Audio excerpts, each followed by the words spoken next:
आखिर लड़की ने अपना दिल क्यों निकाल कर लड़के को भेजा।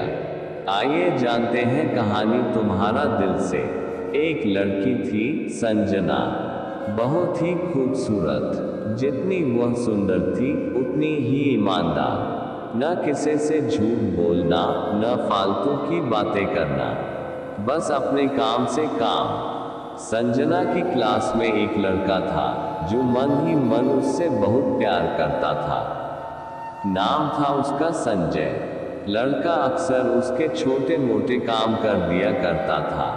बदले में जब लड़की मुस्कुराकर थैंक यू कहती तो लड़के की खुशी की सीमा नहीं रहती। एक बार की बात है, संजय और संजना साथ साथ घर जा रहे थे।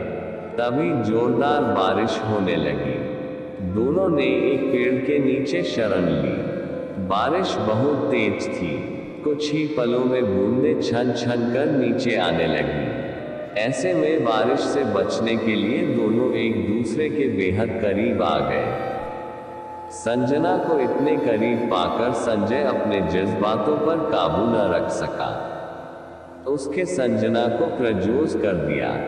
संजना भी मन ही मन संजय को बेहद पसंद करती थी, इसलिए वह भी राजी हो गई। और इस तरह दोनों का प्यार परवान चढ़ने लगा। एक बार की बात है, संजना उसी पेड़ के नीचे संजय का इंतजार कर रही थी। संजय बहुत देर से आया। उसे देखकर संजना नाराज होती हुई बोली, तुम इतनी देर से क्यों आए? मेरी तो जान ही निकल गई थी। संजना की बात सुनकर संजय मुस्कुरा दिया, जाने मन, मैं तुमसे दूर कहाँ गया था, मैं तो तुम्हारे दिल में ही रहता हूँ। तुम्हें यकीन ना हो तो अपने दिल से पूछ लो। इस प्यार भरी बात को सुनकर संजना अपना सारा गुस्सा भूल गई और वह संजय से लिपट गई। एक दिन दोनों लोग उसी पेड़ के नीचे बैठे बातें कर रहे थे। संजना पेड़ के सहारे बैठी थी और संजय उसकी गोद में सर रखकर लेटा हुआ था। तभी संजना बोली, जानू, अब तुम्हारी जुदाई मुझसे बर्दाश्त नहीं होती। तुम्हारे बिना एक पल भी मुझे 100 साल के बराबर लगता है।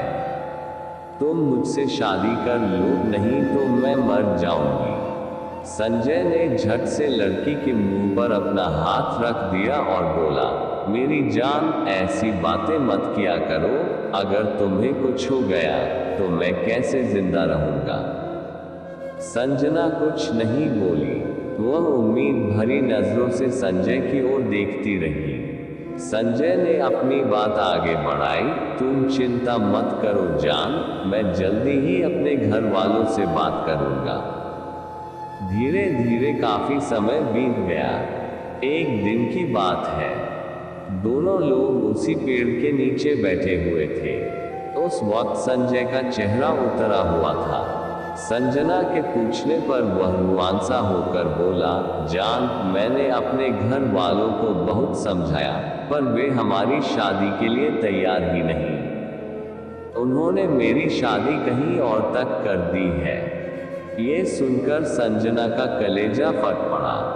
उसका मन हुआ कि वह जोर जोर से रोए, लेकिन उसने अपने जज्बात पर काबू पा लिया और बोली, जानू, मैं तुमसे सच्चा प्यार किया है, मैं तुम्हें कभी भुला नहीं सकती। प्लीज मुझे माफ कर देना। संजय धीरे से बोला, वैसे अगर तुम चाहो तो हम लोग हमेशा अच्छे दोस्त रह सकते हैं। संजना ये सुनकर जार जार रोने लगी।